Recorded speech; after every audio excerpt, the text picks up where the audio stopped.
আধিপত্যবাদের বিরুদ্ধে একটি স্থায়ী হুঙ্কারের নাম হচ্ছে জুলাই। এই জুলাইয়ের মধ্য দিয়ে যে ঐক্য তৈরি হয়েছিল, বাংলাদেশের ইতিহাসে এরকম ঐক্য বিরল ঘটনা। জুলাইয়ের এই হত্যাকাণ্ড যেগুলো ঘটেছে, যারা খুন করেছে, শহীদ করেছে, সেই খুনিদের প্রত্যেককে বিচারের কাঠগড়ায় দাঁড় করাতে হবে। এই অঞ্চলের কয়েক শতাব্দীর ইতিহাসের মধ্যে সবচেয়ে শক্তিশালী প্রতিবাদের নাম হচ্ছে জুলাই। সবচেয়ে বড় অন্যতম অর্জনগুলির মধ্যে অন্যতম শ্রেষ্ঠ অর্জনের নাম হচ্ছে জুলাই। আধিপত্যবাদের বিরুদ্ধে একটি স্থায়ী হুঙ্কারের নাম হচ্ছে জুলাই। আমাদের প্রিয় স্বাধীনতা সার্বভৌমত্ব রক্ষার এক ঐতিহাসিক দলিলের নাম হচ্ছে জুলাই।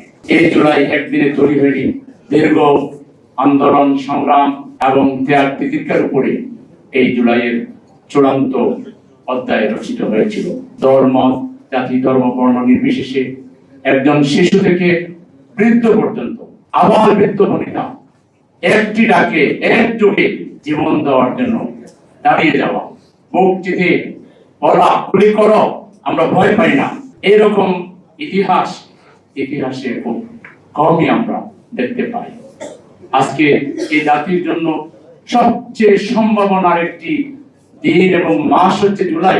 এই জুলাইয়ের মধ্য দিয়ে যে ঐক্য তৈরি হয়েছিল, বাংলাদেশের ইতিহাসে এরকম ঐক্য বিরল ঘটনা। কিন্তু দুর্ভাগ্যজনকভাবে ক্ষমতাসীনরা এই ঐক্যে চির ধরিয়েছেন তাদের কমিটমেন্ট ভঙ্গ করার মাধ্যমে।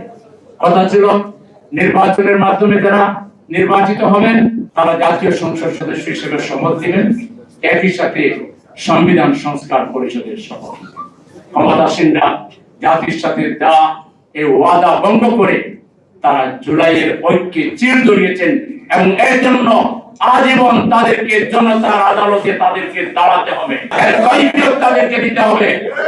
এবং তারা যে আসলে মনের প্রাণে জুলাইকে ধারণ করেন কিনা, আজকে পতিত ফেসিবাদের লোকেরা রাস্তায় মিছিল করে আমার দেশের আইন শৃঙ্খলা বাহিনীকে থ্রেটেনিং করে, কিন্তু আমরা দেখলাম না একজনকে গ্রেফতার করে। আজকে টকশোতে গিয়ে সেই ফেসিবাদের বয়ান আবার নতুন করে সেখানে জারি করা হচ্ছে, ফেসিবাদের পক্ষে আজকে নতুন করে বয়ান দাঁড় করানো হচ্ছে। আমরা সরকারের পক্ষ থেকে কোনো মনিটরিং দেখছি না। সুতরাং আমরা সরকারের কাছে দাবি জানাবো, অবিলম্বে জুলাইয়ের এই হত্যাকাণ্ড যেগুলো ঘটেছে, যারা খুন করেছে, শহীদ করেছে, সেই খুনিদের প্রত্যেককে বিচারের কাঠগড়ায় দাঁড় করাতে হবে। ফ্যাসিবাদ যাতে বাংলাদেশে আর ফিরে না আসে, জাতীয় ঐক্যকে আরো সুসংহত এবং সুদৃঢ় করতে হবে।